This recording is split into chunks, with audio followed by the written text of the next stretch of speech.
ও বলছে তোমার কাছে অনেক সেক্সি লাগতেছে। একটা টিচার, একটা ইংলিশ ডিপার্টমেন্টের টিচার 7 কলেজের কবি নজরুলের মতো একটা কলেজের স্টুডেন্টদের মেধি স্টুডেন্টকে এভাবে করে এক না একাধিক প্রমাণ আমাদের।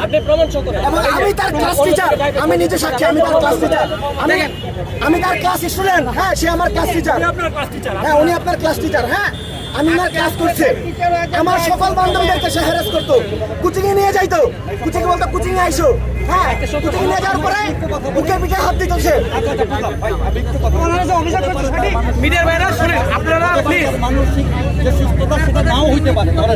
আমার প্রশ্ন হলো তিনি যদি কোনো অপরাধ করে থাকেন, যারা আইনের সাথে যুক্ত তাদের কাছে উনি সকলের সামনে ক্ষমা চাইবে। শিক্ষার্থীরা আছে, কমিউনিটির শিক্ষার্থীরা আছে, এখানে ক্ষমা চাইবে। উনি কি বলতে চাই একটু শুনি।